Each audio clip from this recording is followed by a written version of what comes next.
avec notre invité ce soir, nous allons évoquer le Bénin. Talon abandonne son projet de révision de réforme constitutionnelle. Le président béninois Patrice Talon a décidé d'abandonner pour une durée indéterminée un projet de réforme constitutionnelle qui devait être soumis au vote populaire, arguant que l'organisation du référendum coûterait trop cher et n'était pas une priorité.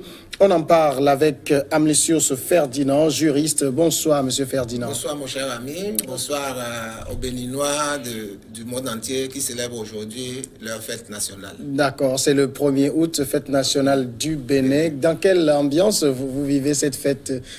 Bon, pour ce que j'ai eu à voir à la télé, la population n'était pas conviée. On a juste invité peut-être à peine 300 personnes, 300 bonnes dames de 3 marchés d'Antokpa et des marchés périphériques qui ont pu assister à la fête juste pour un bain de foule après le défilé. Sinon, la grande masse n'y était pas parce qu'elle n'était pas autorisée. Il y a des raisons sécuritaires qui justifient cela? Je ne sais pas. C'est pour la toute première fois que l'on constate ça au Bénin. Que la population ne puisse pas participer à cette fête nationale qui est aussi sa fête. Oui. C'est seulement ça, cette occasion qui peut unir tous les Béninois. Au-delà de ça, je ne vois pas. Donc, on a barricadé, je ne sais pas quel dispositif sécuritaire devait-on mettre pour empêcher les gens de manifester, bon, en griffe leur joie, encore qu'il n'y a vraiment plus la joie au Bénin, compte tenu des réformes hardies qui sont en cours. Donc, tu vois, bon, la fête, elle s'est quand même déroulée.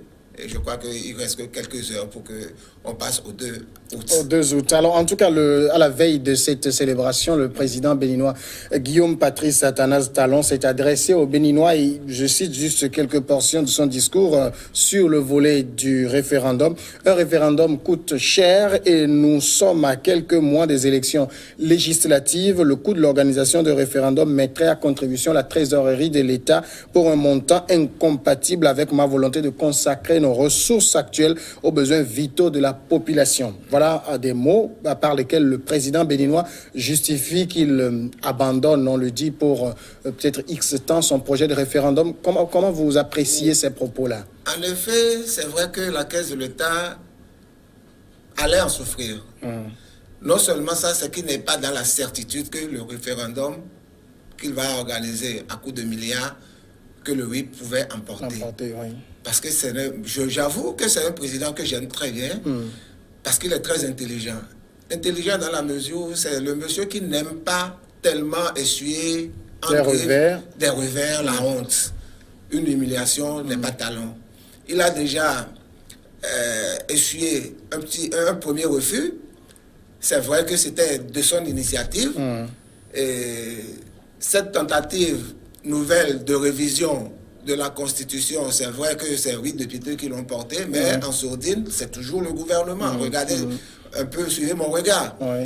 Donc, ceci étant, si 62 ont accepté ce nouveau projet de révision de la Constitution, qui, du moins, je l'avais déjà dit ici une fois, n'avait même pas besoin de passer par une révision constitutionnelle. Il suffisait juste de prendre quelques décrets présidentielle ou d'aller par des tests de loi et de faire tout ça. Dites-moi, est-ce qu'on a consacré la Cour des comptes du Togo à partir de la Constitution? C'est juste un petit truc là, bref. Oui, mais la Cour des comptes du Togo est une institution qui est là et qui fait son travail. Peut-être pour le président du Bénin, il y avait nécessité de l'inscrire dans mais non, que ce soit une réforme durable en tout cas. La Chambre des comptes existe déjà. On peut juste l'améliorer en lui accordant plus d'attention, mettre les moyens nécessaires qu'il faut en matière des finances et du personnel. D'accord? Au-delà de ça, on chante que c'est avec la Cour des comptes qu'on pourra lutter efficacement contre la corruption, qu'on pourra lutter efficacement contre les détournements. Quand on me dit ça, je dis que c'est faux. Est-ce qu'au Togo, il n'y a pas de détournement? Est-ce qu'au Togo ou dans des pays où la Cour des comptes est installée, on ne détourne pas? Je ne crois pas. Ce n'est pas un argument qui tient. C'est-à-dire que vous estimez que c'est une institution inefficace? Mais non, ce n'est pas qu'elle est inefficace. Mais on n'a pas besoin de passer par une réforme constitutionnelle du genre, à modifier la Constitution pour l'y insérer. Demain, si le président veut, il peut créer la Cour des comptes. Oui. Simplement par un décret. Voilà. Alors, il y a quand même d'autres dispositions, par exemple l'abrogation de la peine de mort et puis le quota avec les quota femmes. Avec les femmes. Est-ce qu'on a besoin d'inscrire ça? C'est une question de volonté politique. Si le président veut rendre cela périn. S'il veut rendre périn et qu'il passe par le rejet, par un projet de la Constitution, l'autre qui va venir aussi peut changer. Oui. C'est ça que les gens ignorent un peu. Il ne suffit pas de vouloir mettre quelque chose. Non, les femmes, d'accord, oui, mais dans son gouvernement, il y a combien de femmes? Il y en a pas, il y en a très peu. Ça fait à peine, pour ne pas trop faire chose, à peine 15% de femmes. À l'Assemblée, il y en a combien? Et celles-là qui sont là aujourd'hui viennent du bord qui sont là majoritaires, sont du parti de Yahi Boni. FCBE. FCBE, voilà. Donc, qu'on ne me dise pas aujourd'hui que c'est maintenant qu'on veut faire la promotion de la femme. La peine de mort. La peine de mort est déjà bien inscrite dans la Constitution. Aujourd'hui, il y a eu de 28 ans. C'est vrai, c'est pas libellé. Peine de mort. Peine de mort. Mais on dit que l'intégrité de la personne humaine est sacrée. Qu'est-ce qu'on peut entendre par là? La peine de mort n'a plus jamais été prononcée au Bénin depuis 1990. Donc, pour ça, on ne sauve pas. Pour cette révision, c'est une révision de confort. Ça veut dire, vous pensez que les trois articles qui ont été ajoutés étaient juste là pour masquer la principale révision qui est visée? Oui, tout à fait. Tout à fait, parce qu'on n'avait pas besoin de ça. La principale qui veut faire passer les députés de 4 à 5 ans, il va falloir forcément passer par un référendum. Oui. Parce que ça fait partie des 4 points essentiels qu'on ne pourrait toucher juste par le truchement de l'Assemblée nationale. Oui. D'accord? Puisque les députés l'avaient déjà essayé une fois, la Cour a révifé, leur a envoyé leur copie, parce que le législateur, lorsque il amorçait l'étude de la Cour, de la Constitution, pardon, c'était dans un schéma bien précis. C'était vu l'histoire du Bénin. Il savait très bien qu'il pouvait harmoniser les deux, et pour que le président soit de 5 ans et que le Parlement soit de 4 ans. Non, soit de 5 ans aussi. Mais néanmoins, il l'avait pas fait. Oui. Il a ses raisons. Maintenant, pourquoi on veut ajuster? Pour des économies peut-être. Oui, mais le président Talon veut des élections générales aujourd'hui parce qu'il estime que le Bénin est tout le temps en campagne et que ça bouffe de l'argent aux contribuables. On a une présidentielle, après on a dans 2 ans des législatives, après ce sont les locales. Ça veut dire qu'on n'a pas vraiment une longue période sur laquelle on pense développement. On est tout le temps là en campagne. Si on veut penser développement, on peut penser développement. Le Togo ici, comment ça se fait? On ne sait jamais, peut-être des réformes comme ça peuvent s'inviter aussi au Togo. Par exemple, vous voyez, le Zimbabwe fait des élections générales le lundi. On a fait les présidentielles, les législatives, les communales. Je suis d'accord. Et ça fait moins de dépenses pour l'État. Oui, à la limite, ça peut faire moins de dépenses. Mais je vous dis, la paix a un coût. Et c'est le coût là que nous payons à travers nos élections. Quand on me dit que les élections coûtent cher, moi je dis ce n'est pas vrai. Qu'est-ce qu'on met dans les élections pour que ça coûte autant cher? C'est les perdièmes. C'est les primes qu'on accorde à tous ceux-là qu'on invite à venir servir pour des choses. Si vous êtes vraiment un patriote et qu'on vous dit, bon, pour votre déplacement, vous avez seulement tel, pour si vous avez seulement tel, vous êtes déjà payé par l'État béninois, par le budget béninois. Sauf ceux-là qu'on va inviter pour renforcer l'équipe. C'est à ceux-là qu'il faut quand même essayer de payer, bon, pas des bribes, mais quelque chose de consistant. Je vais peut-être vous saouler en vous disant combien gagne le président de la Sénat. Là, souffrez que je ne vous en parle pas. Sincèrement, puisqu'il a déjà payé, bon, il peut avoir juste son carburant et puis des bribes pour gérer la situation. Mais tout ça, ça fait une fortune. On peut saucissonner des dépenses qui gonflent le budget de la Sénat. ou des élections. Comprenez que pour les élections, on invite, ce sont les militaires qui transportent les urnes. Oui. Ce sont l'équipement lourd et tout. On loue des véhicules. Des véhicules de bas de gamme là, à 50 000 francs jour. Ce n'est pas le pack béninois national qui manque. Oui. Donc, c'est une histoire pour mieux gérer les affaires de copinage. Et tu as des véhicules à porte, je prends, je te paye, et tu me retournes. C'est ça qui fait que les élections coûtent en réalité. Très cher. Alors oui. Aujourd'hui, est-ce que décide le président Talon d'abandonner son projet de réforme? Est-ce que vous saluez cette annonce-là, en tout cas? Il n'a pas abandonné le projet de révision de la Constitution. En tout cas, pour l'instant... C'est le référendum à organiser oui. qui ne peut plus, juste parce que les tests ne l'autorisent pas, qu'il puisse le faire cette année, puisqu'il faut dire, pour organiser ce référendum, les tests sont clairs. Que c'est à la première, comment on appelle ça? C'est-à-dire à la première convocation de l'Assemblée nationale, oui. courant avril, que cela pourrait se faire. D'accord? Donc, on n'est pas en avril, il faut attendre avril pour pouvoir le faire. Or, ces députés qui sont du BMP voulaient à tout prix que le monsieur fasse ce référendum avant même les législatives. Ce qui n'est pas possible. Pour une fois, mon président a respecté les textes de la République parce qu'il s'est mis dans ça. Si je peux vous lire, oui. Il dit d'abord, j'ai décidé, chers compatriotes, de ne pas user de cette faculté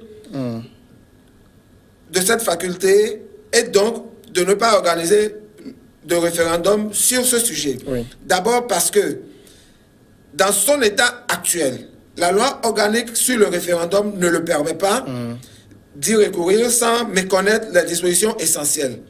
Je suis garant de la légalité républicaine. Ensuite, il parle du coût. Ça, c'est clair. Donc, la trésorerie béninoise ne permet pas d'organiser ce genre de référendum. Lui, il souhaite vraiment faire réussir son projet de révision de la Constitution juste au niveau de l'Assemblée. Oui. Comme ça n'a pas réussi, il se retire tranquillement d'abord, il observe, il avance.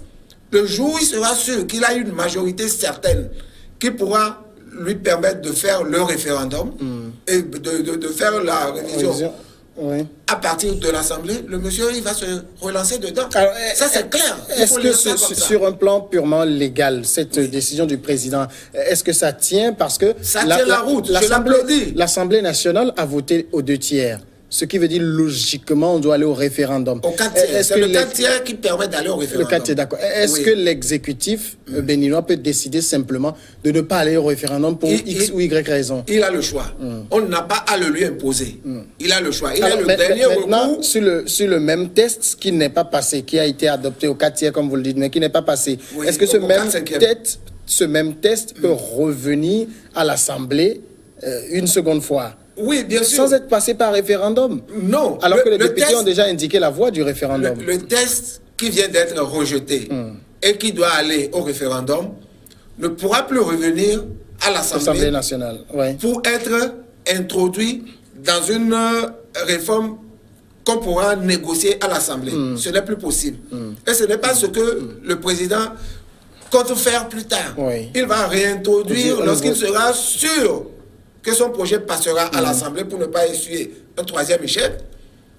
Par l'Assemblée, il fera tout ce qui est de son bon vouloir pour l'avoir. Mais ce n'est plus ce test-là qui va revenir. Ça veut dire que ce sera après les législatives, peut-être? Absolument. Donc, là, en ce moment, ils doivent s'assurer d'avoir une majorité à l'Assemblée nationale. Tout à fait, tout à fait. Ceux qui sont là maintenant, 62, disons, nous, bon, parce qu'il y a eu certains qui se sont ajoutés, voulaient à tout prix qu'on brise la glace, qu'on aille aux élections, qu'on aille au référendum avant les élections législatives. Oui. C'est pourquoi?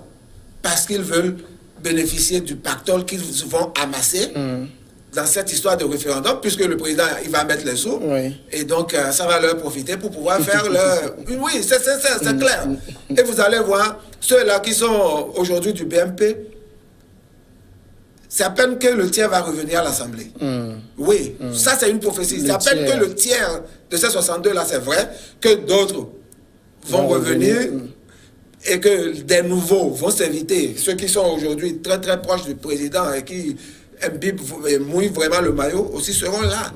Mais parmi beaucoup de ces députés-là, je crois que le peuple va les sanctionner. Pourquoi? Parce que vous pensez que la gouvernance de Talon n'a pas satisfait les Béninois et qu'ils vont le sanctionner à travers les législatives? Parce qu'ils savent que ces députés-là, pour qui on avait voté, ne prêchent que pour leur église. Parce que beaucoup, Talon, au moment où Talon était arrivé, la majorité des députés était acquise pour Yahya Boni. Oui. Le retournement de veste a été spectaculaire à plus de 400 degrés. Donc le peuple n'arrive pas à comprendre cela. Il fallait qu'ils aillent d'abord, avant de retourner leur veste, aller expliquer, puisqu'ils étaient venus sous un manteau.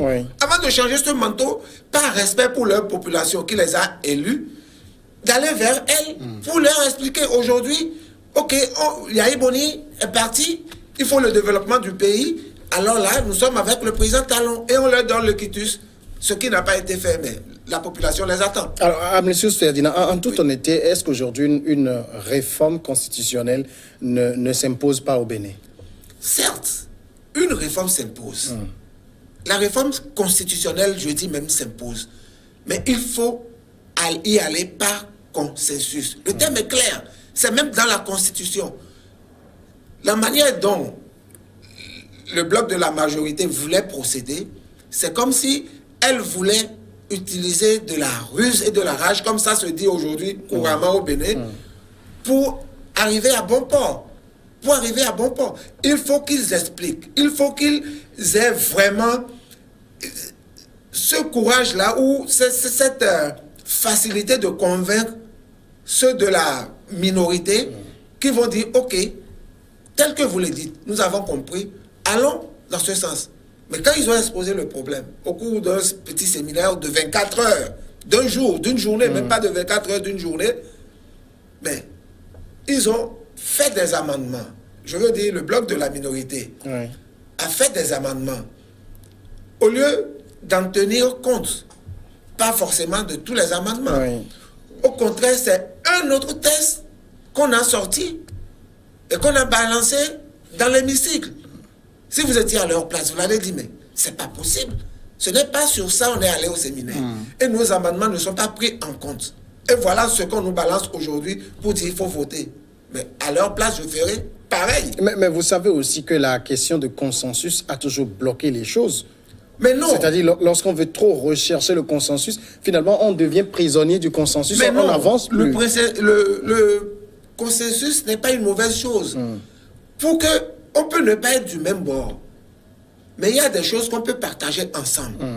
Sinon, personne de la minorité ne refuse le bien fondé de ces éléments-là, des 4 points. Mais seulement c'est la manière par laquelle on veut y accéder qui n'est pas la bonne. Comme je vous l'ai dit tout à l'heure, pour mettre une disposition comme quoi on veut avoir plus de femmes à l'Assemblée. Pourquoi ne pas même généraliser pour dire dans toutes les institutions? Ce n'est pas qu'à l'Assemblée, les députés ne sont que 81 jusque-là. Pourquoi seulement l'Assemblée? On peut dire dans toutes les institutions qu'il faut tel pourcentage de femmes. Et là, c'est pas de que ça peut se passer tout de suite.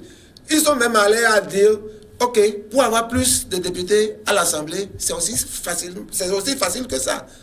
Vous qui vous positionnez toujours tête de liste là, positionnez les femmes. Et vous allez voir qu'il y aura plus de femmes à l'Assemblée. Ils ont dit non, que c'est pas ça. C'est pas de... Voilà. Ça, c'est aussi simple que ça. Il y a 24 circonscriptions. Si toutes les femmes prenaient la tête des 24 circonscriptions électorales au Bénin, et que, à partir de la deuxième position, on n'alliait même que des hommes, ça veut dire que toutes les on est sûr d'avoir 24 premières, femmes, voilà, on est sûr d'avoir au moins 24 femmes sur les 83 députés. Faites la ratio pour voir un peu ce que ça donne. C'est déjà une avancée. Mais on dit non, parce que ils ont leur idée derrière la tête. C'est ça qui n'est pas bien. C'est ça qui sème beaucoup de doutes. la suspicion, aujourd'hui, elle est au maximum à l'Assemblée nationale. Parce que tout ce que le bloc de la majorité propose, la minorité trouve toujours qu'il y a anguille sous roche. Oui. Peut-être qu'il ne devrait pas en avoir. Alors, c'est peut-être ce que le président béninois appelle politique politicienne. Il dit « Je suis convaincu qu'un jour, le sens de l'intérêt national et la raison finiront par l'emporter sur la politique politicienne. » Oui, la politique politicienne existait toujours, même avant que lui ne prenne le pouvoir. Donc, c'est quoi? C'est ôte-toi pour que je m'y mette, même si je ne suis pas meilleur que toi. C'est un peu de ça. Ce n'est pas ce que je fais que tu critiques, mais c'est ma personne. Tu n'es pas capable de venir mieux faire que moi, mais néanmoins, tu me mets les bâtons dans les roues pour que moi je dégage et que toi tu viennes, alors que tu es pire que moi. C'est un peu de ça il s'agit. Et ça n'avance même pas l'Afrique. Ce n'est pas qu'au Bénin seulement que ça existe. Ça n'avance pas l'Afrique. Ça veut dire que la révision constitutionnelle ou une réforme constitutionnelle au Bénin, ce n'est plus pour maintenant, hein? Ce n'est plus pour maintenant, du moins, ce n'est plus pour l'année en cours. 2018, ce n'est plus possible. Quand on regarde, on lit bien les textes qui régissent la constitution béninoise et l'Assemblée nationale, alors que récemment, ils ont failli faire du forcing pour changer un peu le règlement intérieur, c'est ça? Tout ça. Mais, ma foi, le président a tenu tête. Pour une fois, je lui dis bravo parce qu'il a compris où est-ce que ces députés de la majorité veulent le conduire. Pour cette année, ce n'est plus possible. Mais espérons que la révision reviendra forcément en 2019. Ça, j'en suis sûr. C'est quand les législatives au Bénin? C'est en mars 2019. Et ça viendra bien après. Bien après les législatives. Forcément. Mais vous avez déjà prédit que le parti de Patrice Talon, Patrice Talon n'aura pas grand-chose. Non, je n'ai pas prédit que son mouvement, le mouvement qui l'entoure n'aura pas grand-chose. Mais je dis plutôt que ceux qui sont là aujourd'hui, oui, parmi les 62, il y aura au moins les 2 tiers qui ne vont plus revenir. Patrice Talon peut avoir, à partir de mars 2019, il peut, je dis, il peut avoir même 70 députés. Moi, ce n'est pas mon problème. Mais parmi ceux qui sont là aujourd'hui, qui disent je l'encourage, beaucoup d'entre eux ne reviendront pas. Ça, c'est sûr. Si vous voulez, je vous coche leur nom. Et dans peu de temps, que Dieu nous prête vie, vous allez voir. Parce qu'ils ne sont plus adulés par leur base. C'est de ça il s'agit, tout simplement. Ils veulent, en griffe, je peux le dire, escroquer le président de la République pour pouvoir battre campagne pour les législatives. Ce que le monsieur a compris et il ne veut pas se laisser faire. C'est tout. Ils n'ont qu'à aller de leur propre chef pour se jeter à l'eau. Et après, on verra bien ce que ça va donner. S'ils se sont vraiment battus pour être élus, ils vont recomposer avec le président de la République. Il n'y a pas de souci. Alors, justement, aujourd'hui, on suppose que momentanément, ce projet de réforme constitutionnelle est abandonné. Alors, pendant ce temps, on fait quoi? C'est-à-dire, on se concentre sur la préparation des prochaines législatives? Je devrais dire oui, puisque il y a une structure au Bénin, le COSLEPI, qui doit toiletter la liste électorale, qui devrait déjà commencer par le faire depuis un mois, depuis le 1er juillet. Il a été installé, certes. Il avait été déjà installé en juin, quand la nouvelle cour du Diogbenou est venue. Elle a cassé pour dire non, leur boulot s'arrête au 30 juin, et que à partir du 1er juillet, c'est une nouvelle grille qui doit s'installer et s'inviter à eux. Donc, ils ont repris. On a reconduit eux tous, les 9. Donc, à partir du 1er juillet jusqu'à hier, 31 juillet, je peux vous dire que ce bureau-là n'a pas bougé d'un iota. Parce qu'il n'a pas encore reçu le financement nécessaire. Le budget étant peut-être prêt, on n'a pas avancé les sous. Est-ce qu'il y aura élection législative en mars 2019? Seul Dieu pourra le dire. Parce que là, c'est déjà un retard. Entre-temps, on disait que impossible n'était pas béninois. Mais aujourd'hui, quand on a la volonté de bloquer les choses, vous comprenez que l'impossible est rapidement invité. Est-ce que économiquement le Bénin se porte aussi mal? Seuls ceux qui sont à la finance du Bénin peuvent le savoir. Mais pour ce que je vois, en principe, le Bénin ne devrait pas se porter mal. Puisque le président crie toujours qu'il est en train de faire de l'économie pour le pays. Il est en train de faire de l'économie pour le pays. Ça veut dire que, quelque part où il y avait mal donne, on dépensait beaucoup plus, il a réduit le train de vie de l'État, soi-disant. Donc, ce faisant, il devait avoir de l'argent. Mais paradoxalement, c'est le moment où les emprunts obligataires font légion. On en a déjà fait 10. Depuis son arrivée, oui. Au temps de l'ancien pouvoir, en 10 ans, on n'a pas connu 4 emprunts obligataires. Je me demande comment lui s'arrangeait pour faire tout ça. Donc, c'est pour vous dire qu'aujourd'hui, normalement, si on suit la logique du gouvernement, les caisses de l'État devaient être vraiment renflouées, puisqu'on a coupé les primes. On a vraiment siphonné les primes des travailleurs. Donc, quand on fait économie de tout ça, il y a eu des brebis galeuses, des fonctionnaires qui avaient des faux diplômes, que tous ils étaient renvoyés. On a fermé des structures, donc même pas dédommagés. Ça veut dire que tout ce beau monde-là, ce qu'ils gagnaient, il y a eu de l'économie forcément.